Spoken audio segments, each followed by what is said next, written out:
నమస్కారం, Shilpa TV news కి స్వాగతం. నంద్యాల పట్టణం గాంధీ చౌక్ నందు బుధవారం వక్ఫ్ సవరణ చట్టాన్ని వ్యతిరేకిస్తూ మైనారిటీ మరియు ప్రజా సంఘాల ఆధ్వర్యంలో ధర్నా నిర్వహించడం జరిగింది. మైనారిటీ ప్రజా సంఘాల నాయకులతో వక్ఫ్ సవరణ బిల్లుకు వ్యతిరేకంగా బీజేపీ మరియు కూటమి ప్రభుత్వాల తీరును నిరసిస్తూ పెద్దపెట్టున నినాదాలు, నిరసన గళాన్ని వినిపించారు. ధర్నా కార్యక్రమానికి వైఎస్ఆర్సీపీ నంద్యాల మాజీ MLA Shilpa Ravichandra Kishore Reddy, MLC Ishaq Basha, municipal chairperson Mabunisa, YSRCP Nandyal జిల్లా ఉపాధ్యక్షుడు Dalmil Ameer Basha, Muslim JAC, Christian JAC, SDPI, MIM, CPI, CPM, వివిధ ప్రజా సంఘాల నాయకులు హాజరై తమ నిరసన గళాన్ని వినిపించారు. ధర్నాను ఉద్దేశించి మాజీ ఎమ్మెల్యే శిల్పా రవిచంద్ర కిషోర్ రెడ్డి, ఎమ్మెల్సీ ఇస్సాక్ బాషా మరియు ముస్లిం మైనార్టీ నాయకులు, ప్రజా సంఘాల నాయకులు మాట్లాడుతూ భారతదేశం విభిన్న మతాలు, కులాలు, భాషలు కలిగి అందరూ ఒకే కుటుంబంగా ఉన్న పరిస్థితుల్లో బీజేపీ ప్రభుత్వం ముస్లిం మైనార్టీల హక్కులను కాలరాసేందుకు వక్ఫ్ సవరణ బిల్లును ప్రవేశపెట్టి తీవ్రంగా అన్యాయం చేస్తుందన్నారు. ముస్లిం మైనార్టీలను కేవలం ఓటు బ్యాంకు రాజకీయం కోసం, అధికారం కోసం వాడుకుంటున్నారని విమర్శించారు. వక్ఫ్ బోర్డులో ముస్లిమేతరులకు అవకాశం కల్పించడాన్ని తప్పుబట్టారు. దేశంలో అందరం కలిసి సోదరులా ఉంటే బీజేపీ ప్రభుత్వం మతాల మధ్య చిచ్చు పెట్టేందుకు కుట్రలు పన్నుతున్నారని ఆరోపించారు. ప్రజాస్వామ్య దేశంలో స్వేచ్ఛకు భంగం కలిగించడం, అన్యాయాన్ని ప్రశ్నిస్తే జైల్లో పెట్టడం, నిరసనలు, ధర్నాలు చేపట్టాలంటే అనుమతులు లేకుండా అడ్డుకోవడం ఎన్నడూ లేదని అన్నారు. ఇది కేవలం కూటమి ప్రభుత్వ వైఖరికి నిదర్శనమని తెలిపారు. నంద్యాల ముస్లిం మైనార్టీ సంక్షేమ శాఖ మరియు న్యాయశాఖ మంత్రి ఇలాకాలో వక్ఫ్ సవరణ బిల్లుకు వ్యతిరేకంగా మైనార్టీలకు అండగా నిలవాల్సిన పరిస్థితి ఉందని, అందుకు వ్యతిరేకంగా మైనార్టీలకు న్యాయశాఖ మంత్రి న్యాయం చేయకుండా ఏ వైపు ఉన్నాడో గ్రహించాలన్నారు. నాడు ఎన్నికల సందర్భంగా చేసిన వాగ్దానాలు ఎక్కడికి పోయాయని, పదవులు మాత్రమే కావాలా అని సూటిగా మంత్రిని ప్రశ్నించారు. వక్ఫ్ సవరణ బిల్లుకు వైసీపీ మద్దతు ఇచ్చిందని టీడీపీ అబద్ధపు ప్రచారాలు చేయడం తగదన్నారు. టీడీపీ గోబెల్ ప్రచారం చేస్తున్నారన్నారు. ముస్లిం మైనార్టీల కష్టం మా కష్టమని అందరం సమైక్యంగా ఉద్యమించి వక్ఫ్ సవరణ బిల్లును వ్యతిరేకిద్దామని పిలుపునిచ్చారు. ఎన్ని శక్తులు వచ్చినా అడ్డుకున్నా మైనార్టీల పక్షాన నిలబడతామని పేర్కొన్నారు. మైనార్టీలకు నష్టం జరుగుతుంటే ముస్లిం పెద్దలు నోరు మెదపకపోవడం, ఉద్యమాన్ని నీరుగార్చేందుకు కుట్రలు చేయడం తగదన్నారు. వైఎస్ఆర్సీపీ ముస్లిం మైనార్టీలకు అండగా నిలబడి పోరాడుతుందని హామీ ఇచ్చారు. కార్యక్రమంలో ఎస్డిపిఐ నాయకులు, సిపిఐ, సిపిఎం, ముస్లిం జేఏసీ, ఎంఐఎం, ముస్లిం ప్రజా సంఘాల నాయకులు, నంద్యాల ముస్లిం మైనార్టీ కౌన్సిలర్లు, వార్డు ఇన్ఛార్జీలు, వైఎస్ఆర్సీపీ మైనార్టీ నాయకులు, క్రిస్టియన్ జేఏసీ నాయకులు, ముస్లిం సోదరులు పెద్ద ఎత్తున పాల్గొన్నారు.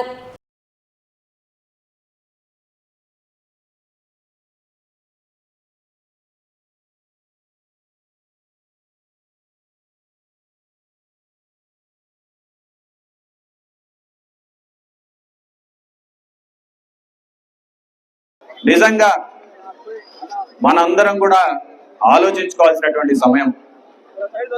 ఈ భారతదేశం మూలాలే డెమోక్రసీ మీద నిర్మించబడిన మూలాలు. ఇక్కడ హిందువులు, ముస్లింలు, క్రిస్టియన్లు, సిక్కులు ఇలా చెప్పుకుంటూ పోతే ఎన్నో రకాలమైన రిలీజియన్స్ ఇక్కడ మన దేశంలో ఉన్నాయి. ఎన్నో సంవత్సరాలుగా మనందరం కూడా కలిసిమెలిసి ఉంటున్నాం.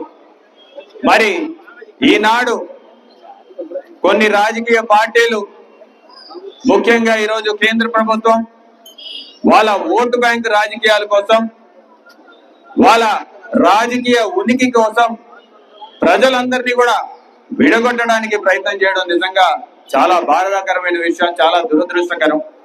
చాలా మంది అనుకుంటుంటారు వక్ఫ్ చట్టం మనకి సంబంధించింది కాదు కదా, వక్ఫ్ చట్టం కేవలం ముస్లింలకి సంబంధించింది కదా, మనకేమవుతుందిలే అని చెప్పేసి ఆలోచిస్తుంటారు. ఈరోజు ఇందాకే పెద్దలు మాట్లాడుతూ చెప్పారు, ఇది కేవలం ముస్లింలతో ప్రారంభం మాత్రమే అయ్యింది. ఇది క్రమంగా అందరికి కూడా వ్యాప్తి చేస్తూ రేపొద్దున మనందరి మధ్యలో చిచ్చు పెట్టే కార్యక్రమం లాగా కనపడుతూ ఉంది. ఎందుకంటే ఒక్కసారి ఆలోచించండి, ఈ మధ్య కాలంలో మన కేంద్ర ప్రభుత్వం కావచ్చు, రాష్ట్ర ప్రభుత్వాలు కావచ్చు, ఏమీ జరగనటువంటి తిరుమల తిరుపతి విషయంలో ఎంత రభస చేశారో ఒకసారి గుర్తు చేసుకోండి. వాళ్ళు మాట్లాడితే ఒకటే కోరుతున్నారు, ఆయా దేవస్థానాలలో హిందూయేతరులు ఎవరు కూడా ఉండకూడదు అని చెప్పేసి కోరుతున్నారు. తప్పు లేదు, ఎందుకంటే దేవస్థానంలో కేవలం హిందువులు మాత్రమే ఉండాలని కోరుకోవడంలో తప్పులేదు. మరి ఈనాడు అదే ముస్లింల వరకు వస్తే వక్ఫ్ చట్టంలో ఖచ్చితంగా ముస్లింలు కాకుండా ఇద్దరు ఆ ఒక కమిటీల్లో నియమించాలి అని చెప్పేసి తీసుకొస్తున్నటువంటి చట్టం దేనికోసమా అని చెప్పేసి ఒకసారి ఆలోచించమని చెప్పి కోరుతున్నా. రేపొద్దున మన మధ్యలో చిచ్చు పెట్టడానికి కాదా అని చెప్పేసి అడుగుతా ఉన్నా. రేపొద్దున దేవస్థానాలలో కూడా ఇతర వాళ్ళకి కూడా అవకాశం కల్పించండి, దేవస్థానం కమిటీలలో కూడా ఇతరులకు కూడా అవకాశం కల్పించండి అని చెప్తే ఒప్పుకుంటామా అనేది ఒకసారి ఆలోచించమని చెప్పి కోరుతున్నా.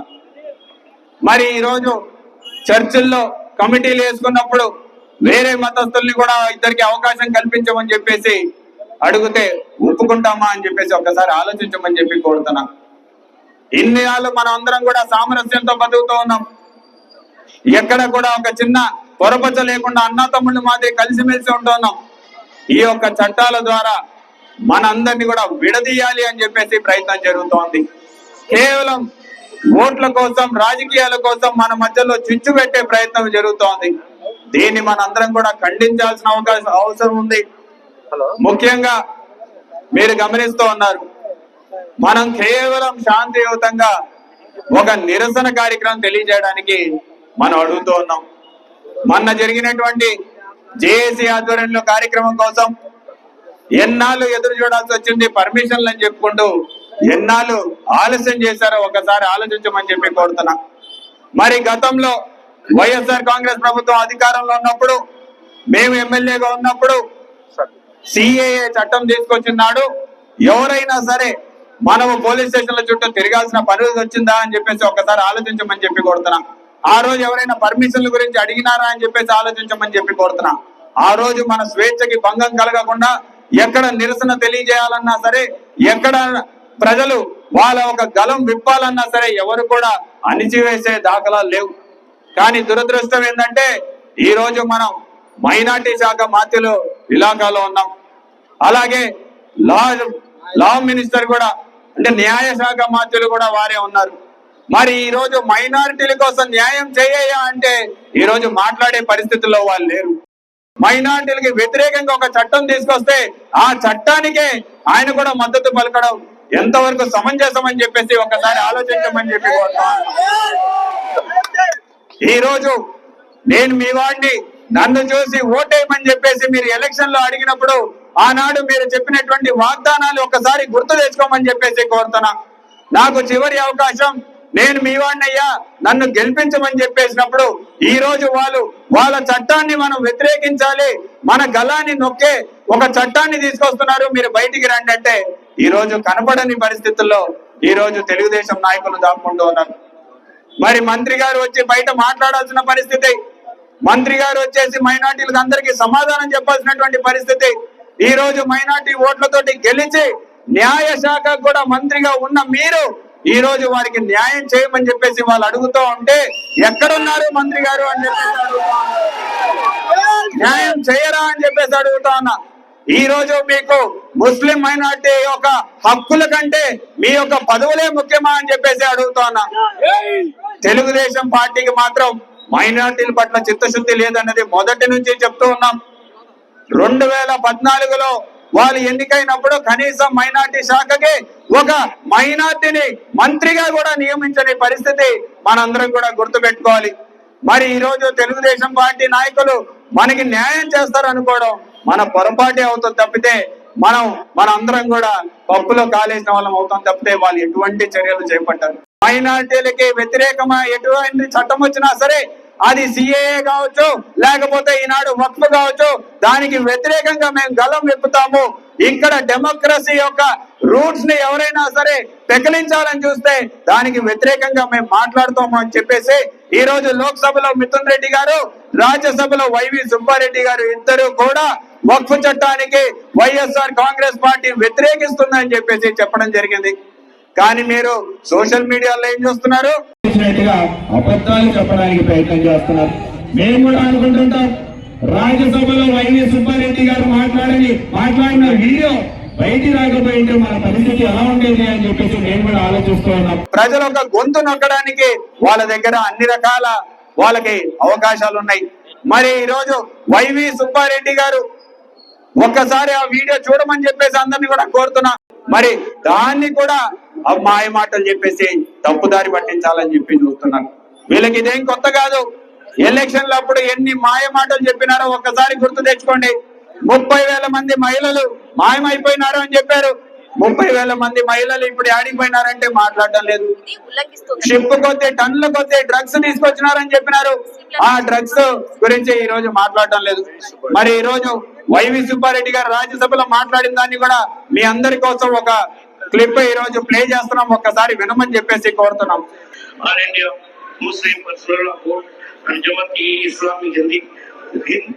We have expressed their deep concerns. Their pleas, however, have not met with indifference.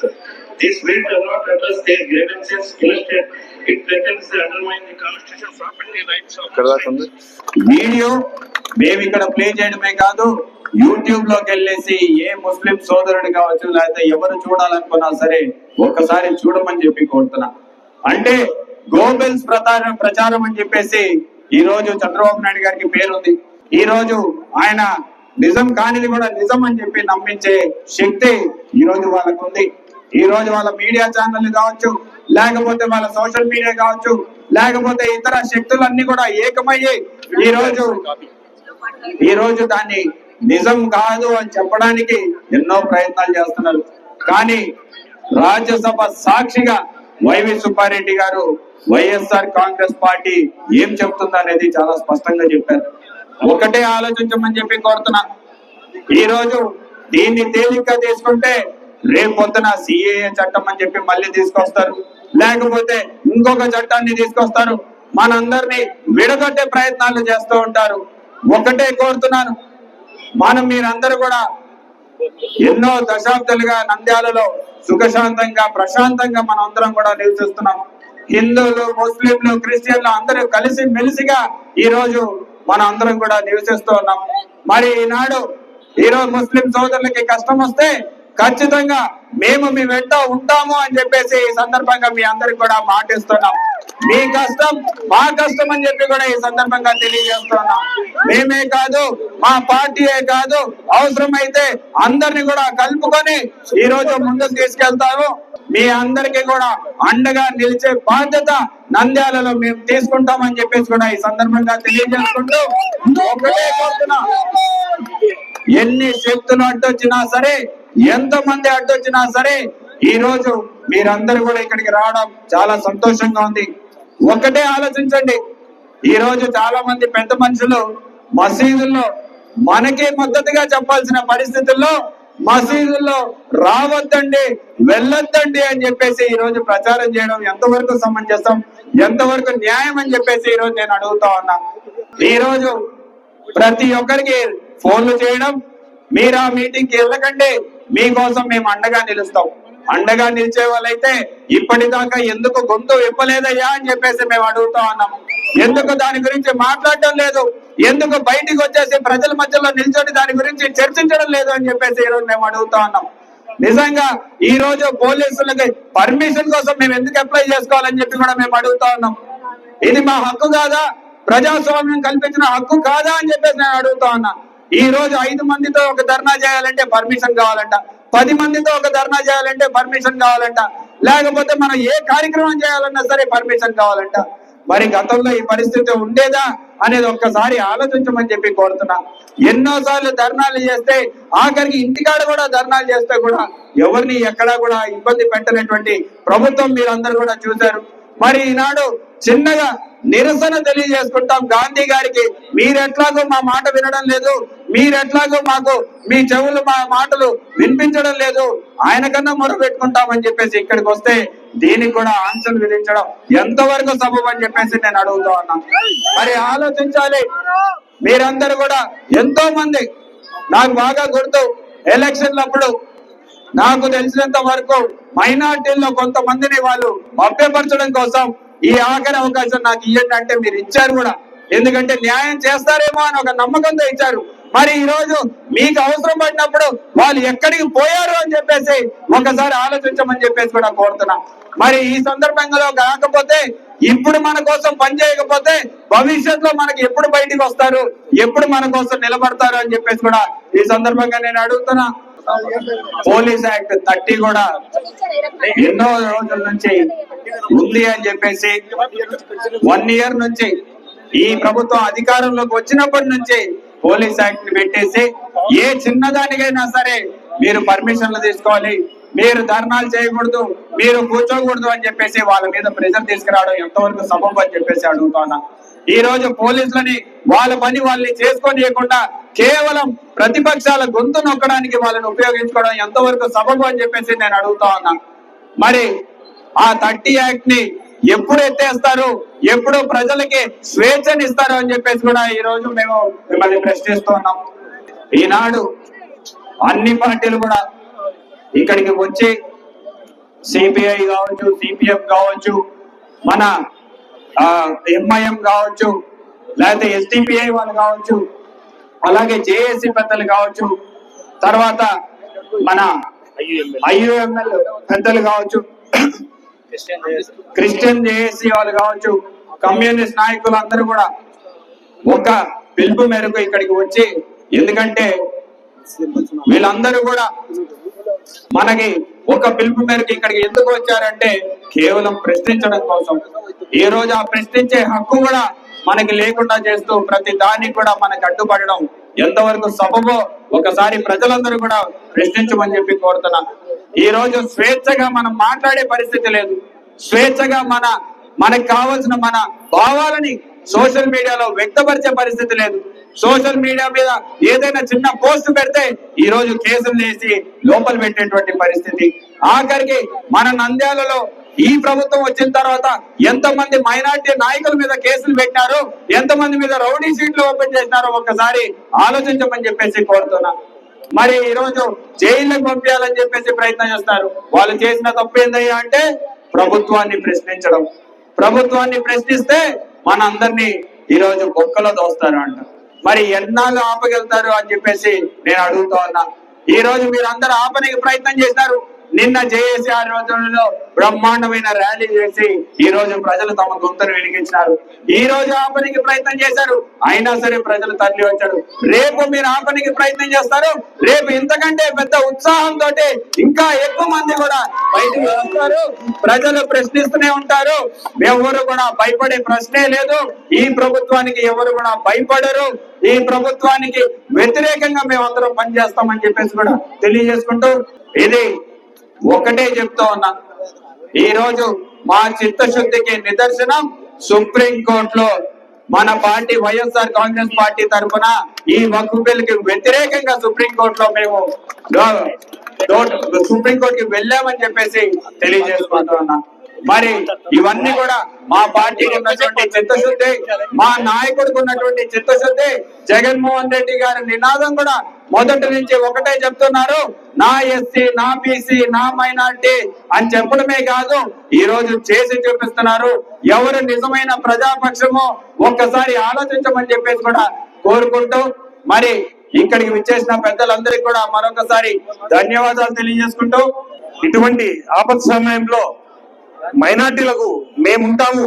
ఈ రోజు మైనార్టీలకు నష్టం జరిగింది, దీని తర్వాత ఇంకొకరికి నష్టం జరుగుతుంది కాబట్టి మొట్టమొదటిసారి ఆదిలోనే దీన్ని తుంచాలి అనే ఒక సదుద్దేశంతో ఇక్కడికి వచ్చిన ప్రతి వ్యక్తికి, ప్రతి సంస్థకు నా మనస్ఫూర్తి శుభాంజలు చెప్తా ఉన్నా.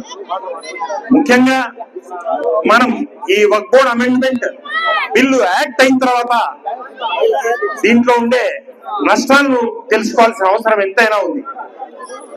ఎన్నో రకాలుగా వక్ఫ్ లో ఉన్నటువంటి ఆస్తులు వీళ్ళు ధారాదత్యం చేసే రకంగా చేశారు. అందులో ముఖ్యంగా 14, 15, 25 and 26 14-15 ప్రకారము ఎవరైనా ఒక వ్యక్తి ఒక ముస్లిం ధార్మిక సంస్థకు మసీదు గాని దర్గా గాని దేనికైనా ఆస్తి ఇవ్వాలి అంటే అతను ఖచ్చితంగా 5 సంవత్సరాలు ముస్లింగా అయి ఉండాలి. ఇది ఎక్కడి న్యాయం?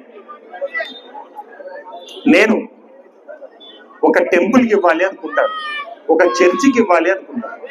నా సొంతంగా కష్టపడిన ఆస్తి నా ఇష్టం వచ్చిన వాళ్ళకి దానం చేసే హక్కు నాకు లేదా?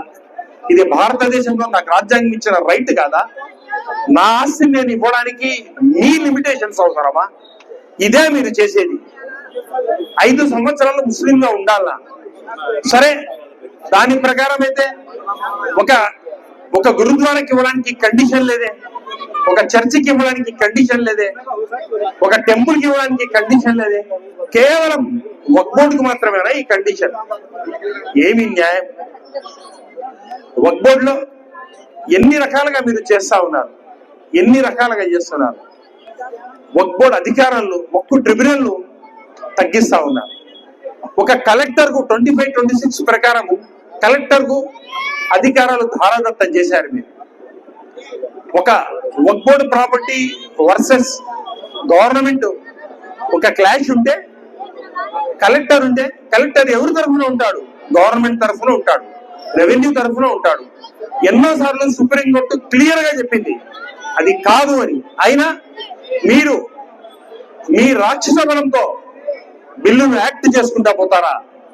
ఇది మైనార్టీలు ఎవ్వరు హర్షించారో, ఎదురు తిరుగుతారు ఖచ్చితంగా. దాని గురించి మేము పోరాడతాం. ఇలా అలాగే ఎక్కడైనా సరే వక్ఫ్ను డెవలప్ చేయాలి అని చెబుతా ఉన్న ఈ మోసపు బీజేపీ ప్రభుత్వం ట్యాక్సులు 7% వసూలు చేసిన ట్యాక్స్ ను 5% తగ్గిస్తారా? ఏమిది? వక్ఫ్ బోర్డును నిర్వీర్యం చేయడం కాదా ఇది? ట్యాక్స్ ను తగ్గియడము నిర్వీర్యం కావడం కాదా? ఏ రకంగా చూసినా దీన్ని నష్టపరిచేదే తప్ప వేరే ఏం లేదు. అలాగే వక్ఫ్ బోర్డు ఆస్తి 12 సంవత్సరాలు దాటి ఎవరి దగ్గరన్నా ఉంటే వాళ్లకు రైట్లు వస్తాయనే రకంగా చెప్తారా మీరు? 1995 యాక్ట్ ప్రకారం ఏముంది? మీరు మీ ఇష్టం వచ్చినట్టు మీ రాక్షస బలంతో చేస్తారా? ఇది ప్రజలు ఎవరు హర్షించరు. ఎటువంటి లోపభూయిష్టమైనటువంటి బిల్లుకు ఆ బిల్లు యాక్ట్ కావడానికి ప్రధాన పాత్ర వహించింది ఇద్దరు. ఒకటి చంద్రబాబు నాయుడు ప్రభుత్వం 16 ఎంపీలతో, 2 నితీష్ కుమార్ గారి ప్రభుత్వం 12 ఎంపీలతో. వీళ్ళు సపోర్ట్ ఇచ్చి మళ్ళీ సిగ్గు లేకుండా మళ్ళీ కల్లిబుల్లి మాటలు చెబుతూ మైనార్టీలకు మంచి చేశామని చెప్తారా? ఒక్కసారి ఆంధ్రప్రదేశ్ వదిలేసి మీరు బయటికి వెళ్ళండి. ఏ రకంగా మిమ్మల్ని ఎంత హీనంగా, ఎంత నీచాతీతంగా చెబుతున్నారో చూడండి. మళ్ళీ మీరు మాట్లాడతారా? మంచి చేశామని చెప్తారా? ఇప్పుడే వక్తలు చెప్పారు, మా గుండెల్లో గుణపాలు గుంచారు మీరు. మళ్ళీ మీరు మంచి చేశామని చెప్పడానికి సిగ్గు లేదా? మీరు చంద్రబాబు నాయుడు ప్రభుత్వం ఎప్పుడు మైనార్టీలకు మంచి చేసిన పాపానే పోలేదు. జగన్మోహన్ రెడ్డి గారు క్లియర్ గా చెప్పారు పార్లమెంటులో, రాజ్యసభలో, ఈ రోజు మాతో ఉంటామని చెప్పి సుప్రీంకోర్టు కూడా పోయి ఎదురు చేసిన వ్యక్తి మా జగనన్న కాదా? ఇది నిబద్ధత, ఇది మైనార్టీల మీద ప్రేమ. మీరు కల్లిబుల్లి మోడల్ చెబుతారా? రండి, మీరు కూడా సుప్రీంకోర్టు అగెనిస్ట్ గా వేయండి. లేకుంటే ఇప్పుడే పెద్దలు చెప్పారు, మిగతా ముఖ్యమంత్రులు చెప్పినట్టు ఒక పార్ట్ చేయండి ముఖ్యమంత్రిగా. మీరు ఇక్కడ అమలు చేయకూడదు అని అప్పుడే మేము ఒప్పుకుంటాం. కల్లిబుల్లి మాటలు చెప్పడం, పనులు జరుపుకోవడమేనా? ఈ రకంగా మనకందరికి గుర్తుంది, అసెంబ్లీలో బిల్లు పాస్ చేసిన వ్యక్తి మా జగన్మోహన్ రెడ్డి. గుర్తుంది కదా? సిఏకి అగెనిస్ట్ గా మేము పోయి రిక్వెస్ట్ చేస్తే డెఫినెట్ గా మేము చేస్తామని చెప్పి అసెంబ్లీలో తీర్మానం చేసిన వ్యక్తి మా జగనన్న. ఇది ఇక్కడ వీళ్ళు కనీసం నోరిప్పి మాట్లాడడానికి కూడా లేకుండా సిగ్గుతో తల ఉంచుకొని పారిపోవాల్సింది పోయి మీ పదవుల కోసం, చంద్రబాబు నాయుడిని అందరం ఎక్కించుకోవడం కోసం, ఆయన మెప్పు పొందడం కోసం నిస్సిగ్గుగా తెలుగుదేశం జెండా ముందు కూర్చొని మీరు మైనార్టీలను మోసం చేస్తూ మాట్లాడతారా? ఇది మైనార్టీలు హర్షిస్తారు అనుకుంటున్నారా? ఎప్పటికీ హర్షించారు. మేమందరము కలిసి కట్టుగా వక్ఫ్ బోర్డ్ అమెండ్మెంట్ బిల్లు, వక్ఫ్ బోర్డ్ బిల్లు అయిన తర్వాత, యాక్ట్ అయిన తర్వాత దీనికోసం పోరాడడానికి ఏకకంఠంతో అందరము ఉంటాము. మాతో ఉండేవాళ్ళు వేలాదిగా, లక్షలాదిగా భారతదేశం అంతా మాతో ఉన్నారు. మన దేశ కేంద్ర ప్రభుత్వాలు మరియు రాష్ట్ర ప్రభుత్వం ముస్లింల హక్కులను కాలరాస్తూ గతంలో ఎన్నో నల్ల చట్టాలు తీసుకొచ్చు ఎన్ఆర్సీ సిఏఏ ఇలాంటి చట్టాలు తీసుకొచ్చిన రోజు ఎలాగైతే అందరం కలిసికట్టుగా వ్యతిరేకించామో ఈ రోజు కానీ ప్రతి ఒక్కరు ముందుకొచ్చి మన గలాన్ని వినిపించాల్సిన అవసరం ఎంతైనా ఉంది. ఎందుకనంటే రాబోయే కాలంలో ప్రతి ఒక్కరి హక్కుల్ని కాలరాజుస్తూ మన గొంతుల్ని నొక్కాలని రాజకీయ నాయకులు కేంద్ర రాష్ట్ర ప్రభుత్వాలు చూస్తున్నాయి. వాటికి దీటుగా ఈ రోజు ముస్లిం సోదరులకు జరిగింది, రేపు హిందువులకు కానివ్వండి, క్రైస్తవులకు కానివ్వండి వాళ్ళ హక్కుల్ని కాలరాజేసే రకంగా ఈ చట్టాలను రూపొందించి మన మీద రుద్దాలని చూస్తున్నారు. అందరం కలిసి కట్టుగా వచ్చి మన హక్కుల్ని కాపాడుకోవాలని ప్రతి ఒక్కరిని కోరుకుంటున్నాను. ఈ మన ముస్లిం సోదరులు గాని ఇంకా బయటికి రావాలి. ఎందుకనంటే వక్ గురించి చాలా మందికి ఇంకా తెలియట్లేదు. మనం ఆ ఆస్తుల్ని అనుభవించడం లేదు కాబట్టి మనకేమవుతుందిలే అని అందరూ ఆలోచిస్తున్నారు. కానీ మనం అందరూ ఆలోచించాల్సిన విషయం ఏంటంటే ఈ వక్కు సంబంధించే మన మసీదులు కానివ్వండి, మన కబ్రస్థానులు కానివ్వండి, రాబోయే కాలంలో మన పిల్లలకు మద్రసాలు కానివ్వండి చదువుకోవడానికి ఉండాలంటే వక్ అనేది మన ఆస్తుల్ని మనం కాపాడుకోవాలి. ఎందుకనంటే దేశంలోనే ఒక పెద్ద వక్స్ లో మన ఆస్తులు ఉన్నాయి. వాటన్నిటిని ఇప్పుడు వీళ్ళు బడాబాబుల చేతుల్లో ఉంచడానికి ఇలాంటి చట్టాలు రూపొందిస్తున్నారు. కాబట్టి మనం అందరము ఏకతాటిగా హిందూ, ముస్లిం, క్రైస్తవ వీళ్ళందరూ ఒక్కరమయ్యి మన హక్కుల్ని మనం కాపాడుకోవాలి. మనం అందరం పరస్పరం అభినందనం. ఎందుకంటే ధైర్యంగా ఈ రోజు వచ్చి ముందు మనం ఈ బిల్లు తప్పు అని మనం గట్టిగా చెప్పగలుగుతున్నాం. ఈ బిల్లును రద్దు చేయాలని కోరుతూ పార్లమెంట్ లో ఏ పార్టీలు అయితే మద్దతు ఇచ్చారో వాళ్ళకందరికీ కూడా హృదయపూర్వకంగా ధన్యవాదాలు అర్పిస్తున్నాము. మరి ముఖ్యంగా మిథున్ రెడ్డి గారు పార్లమెంట్ లో నిలబడి ఆయన ఈ బిల్లు అన్యాయం ముస్లింల మీద దాష్టికంగా అభివర్ణించారు. ఆయనకు ప్రత్యేకంగా ధన్యవాదాలు అర్పిస్తున్నాము. సోదరులారా, మనకు తెలుసు బీజేపీ ప్రభుత్వం వచ్చిన తర్వాత కేవలం ముస్లిం మైనార్టీలను టార్గెట్ చేసి వివిధ బిల్లులు చలాయిస్తూ పోతుంది. ఆ నేపథ్యంలోనే ఈ రోజు కూడా ఈ యొక్క బిల్లును బలవంతంగా వృద్ధి అమలు పరచడానికి మొదలైంది.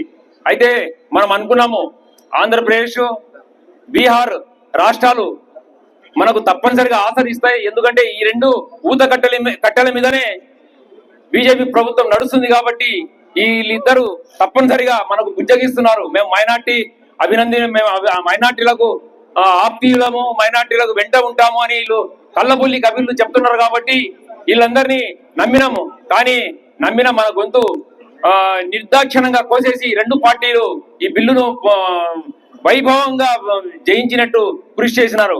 సో ఈ రెండు పార్టీలు ముస్లింల హృదయం నుంచి చెరిగిపోయినాయి, శాశ్వతంగా చెరిగిపోయినాయి.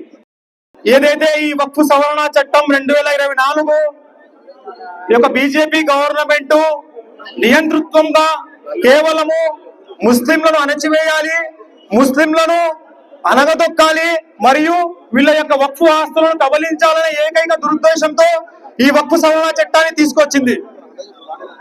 ఏదైతే బీజేపీ గవర్నమెంట్ ఈ రోజు అధికారంలో ఉందో దేశంలో ఎన్నో సమస్యలు ఉన్నాయి. నిరుద్యోగం అందపాతాలకు ఉంది, ద్రవ్యోల్బణం పెరిగిపోయింది, వస్తువులు రేట్లు పెరిగిపోతున్నాయి.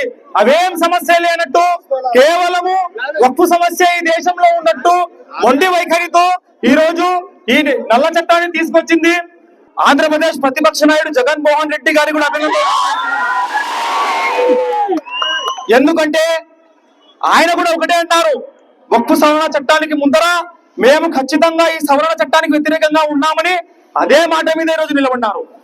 కానీ వాదేమంటే మీ వైసీపీ నాయకులు కూడా చాలా మంది వాళ్ళు ఏదైతే టీడీపీ వాళ్ళు ఒక ప్రాపగండా చేస్తున్నారు రాజ్యసభలో, ఏదో మేము వ్యతిరేకంగా పోసామని. కానీ మీ వైవి సుబ్బారెడ్డి ప్రసంగం కూడా ఉంది, ఎక్కడో మీరు కూడా అది వెనుకబడినారు ఆ ప్రాపగండాని ఆపడానికి. దాన్ని మీరు ఖండించాలి ముఖ్యంగా. కానీ నంద్యాల ముస్లిం సమాజం తరపున మరీ ముఖ్యంగా ఎస్డిపిఐ తరపున మేము జగన్మోహన్ రెడ్డి గారికి కృతజ్ఞతలు తెలియజేస్తున్నాము. మా కోసం మీరు నిలబడినారు, మేము ఖచ్చితంగా అప్రిషియేట్ చేస్తున్నాము. పదవులు మా పేరు మీద, న్యాయం మాకు కావాల్సినప్పుడు మాకు కిలోమీటర్ దూరంలో, ఇదేనా న్యాయం అని ఈ సందర్భంగా ప్రశ్నిస్తున్నారు. ముఖ్యంగా ఏదైతే టీడీపీ గవర్నమెంట్ కు వ్యతిరేకంగా మనం అందరం కలిసికట్టుగా పోరాడాలి. దానికంటే ముందు ఇంకొక సంవత్సరంలో మున్సిపల్ ఎలక్షన్లు, సర్పంచ్ ఎలక్షన్లు, పంచాయతీ ఎలక్షన్లు వస్తున్నాయి. అందరూ గుర్తు పెట్టుకోవాలి. ఏదైతే మాకు ఆంధ్రప్రదేశ్ లో మైనార్టీలకు టీడీపీ ఛాతీ పోటు పొడిచిందో దానికి మనం అందరం ఖచ్చితంగా దాని మీద ప్రతీకారం తీర్చుకోవాలి. మన ఓటు ద్వారానే మనం దాని మీద ప్రతీకారం తీర్చుకోవాలి. ముఖ్యంగా నంద్యాల నుంచి అది మొదలవ్వాలని సందర్భాన్ని నేను తెలియజేస్తున్నాను. మేము గత ఎన్నికల్లోనే ఈ కూటమి ప్రభుత్వం ఈసారి ఎన్నికల ద్వారా అంటే ఈవీఎం మిషన్ల ద్వారా ఎన్నిక కాబడితే మనం ఏ రకంగా ముస్లిం సమాజం ఎన్ని రకాలుగా ఇబ్బందులు పడతామో అన్ని రకాలైన ఇబ్బందుల్ని మనము గత సంవత్సరమే తెలియజేయడం జరిగింది. కానీ ప్రజలు ఎందుకో మా మాటలను పెడచెవిన పెట్టారు. ఆ పెడచెవిన పెట్టిన విధానాన్ని ఎందుకు తప్పు చేశారు విధానాన్ని ఈ రోజు ప్రతి ఇంట్లో, కుటుంబంలో, ప్రతి సంఘులో, ప్రతి వార్డులో, ప్రతి ఊరిలో, ప్రతి నియోజకవర్గంలో ఈ రోజు అందరూ అనుభవించడం జరుగుతుంది. ప్రజాస్వామ్యబద్ధంగా ఎన్నుకోబడిన వాళ్ళు ప్రజాస్వామ్య విరుద్ధంగా ఇలా పాలన చేయడం ఎంతవరకు సమంజసమని ఈ మీడియా ద్వారా మిమ్మల్ని ముక్కుసూటిగా అడుగుతున్నాను. మనకు ముస్లిం సమాజానికి కానీ, హిందూ సమాజానికి కానీ, క్రిస్టియన్ సమాజానికి కానీ భారతదేశంలోని ప్రతి పౌరునికి తమ వంతు బాధ్యతగా నిలిచే నాయకత్వం కావాలన్నా, లేకపోతే గుడ్డిగా అంధభక్తుల్లాగా మన కులస్తుడే మన మతస్థుడే కావాలనే నాయకుడు కావాలా అని ఈ మీడియా ద్వారా మిమ్మల్ని అడుగుతున్నాను. చూడండి, ఒక్కసారి నంద్యాల వరకే మాట్లాడదాం, వేరేదే వద్దు. నంద్యాల వరకే మాట్లాడదాం. ఎవరి హయాంలో వక్బోర్డు ఆస్తులు అన్యాక్రాంతమయ్యాయో ఒక్కసారి ఆలోచించండి. ఎవరి హయాంలో వక్బోర్డు ఆస్తుల్లో కట్టడాలను కూల్చిన ఘనత ఎవరి హయాంలో నిలబడ్డారో ఒక్కసారి ఆలోచించండి అని చెప్తున్నాను మీకు. ఒక్కసారి ఆలోచించండి. వక్బోర్డు ఆస్తులు నిలబడాలంటే కేవలం శిల్పకుటం ద్వారానే అయింది. అందుకు ఉదాహరణ సున్నీ మస్జిద్ దగ్గర 80 ఎకరాలు మస్తు సారి మనం పొందాం. రెండోసారి మొన్నటికి మొన్న ఆయన తనోడు రైతు నగర్ దగ్గర కడుతున్న అక్రమ కట్టడాలను కూల్చి మళ్ళీ వక్బోర్డుకి అంత చేశారు. ఈ మధ్యనే ఎన్నికైన నాయకులు మళ్ళీ అదే కట్టడాల్లో మళ్ళీ పర్మిషన్ ఇవ్వడం కూడా మనం చూస్తున్నాం. మనకు ముస్లిం పేరు పెట్టుకునే నాయకుడు వద్దు, ముస్లిం సమాజానికి ఉపయోగపడే నాయకులు కావాలి. ఇవాళ మనం తెలుసుకోవాల్సింది మూడు అంశాలు. ఒకటి, అధికారంలో వచ్చిన 11 సంవత్సరాల కాలంలో 11 సంవత్సరాల కాలంలో కేవలం చేసింది ఏమంటే ఈ దేశంలో హిందూ ముస్లింల మధ్య చిచ్చు పెట్టే విధంగా ఆదేశాలు తేవడం, చట్టాలు తేవడం జరుగుతున్నాయి. మొన్న మీరు చెప్పారు, ఒక చట్టంలో 11 మందిలో 7 మంది ముస్లిమేతరులు అన్నారు. అంటే ఇది ఏ విధంగా ఉందంటే మన ఆస్తులకు రక్షణగా మన ఇంటి పక్కనున్న వాళ్ళని కాపాదారు పెట్టారా అంటే ఎంత సిగ్గు చెట్టో మనం గమనించాలా. ఎన్టీఆర్ ఉద్యమంలో కూడా మేము ఇదే విధంగా నంద్యాల నుంచి మొదలు పెట్టాం. నంద్యాలే ఒక దీనికి దిక్కుచిగా మారుతుంది. దానికి ముస్లిం ప్రజలందరూ ఏకం కావాలా. అదే విధంగా ఈ రోజు వక్బోర్డు ద్వారా మదర్సాలు హిందూ మన ముస్లిం రైతులకు అందరికీ ఆలిమా చదివించే మదర్సాలను కూడా ఈ రోజు నిర్వీర్యం చేసే విధంగా ఉంది. ఈ రోజు బిల్లు వ్యతిరేకంగా సుప్రీం కోర్టులో అమెండ్మెంట్ చేశారు. దాంట్లో వైసీపీ పార్టీ కూడా ఉంది. అయితే ఈ రోజే విచారణ మొదలు పెట్టింది. సుప్రీం కోర్టు స్టే ఇవ్వడానికి నిరాకరించింది. రేపు మధ్యంతర ఉత్తర్వులు ఇస్తామని చెప్తా ఉన్నారు. మరి బీజేపీ ఎంత కుటిల తత్వం ప్రదర్శించిందంటే బీజేపీ పాలిత రాష్ట్రాలు అంటే 6 రాష్ట్రాల ముఖ్యమంత్రులు ఈ బిల్లు చాలా బాగుందని చెప్పేసి పార్లమెంట్ లో వాళ్ళు కూడా పిటిషన్ వేసినారు. కాబట్టి మనమేదో కోర్టు న్యాయం చేస్తుంది అని అనుకుంటే ముస్లింలు చాలా పొరపాటు పడినట్టే. ఎందుకంటే మనం చూస్తా ఉన్నాం తీర్పులు ఎప్పుడు ఎట్లొస్తాయో ఎవరికి తెలియని పరిస్థితి. కాబట్టి ఈ బిల్లు పోవాలి అంటే ఖచ్చితంగా పోరాడాలి. మైనారిటీలు పోరాడి కాపాడుకుంటేనే ఈ బిల్లును వ్యతిరేకించగలుగుతాం తప్ప లేకుంటే కోర్టు చేస్తానని మనంతకు మనం ఉంటే చాలా నష్టం జరిగే పరిస్థితి.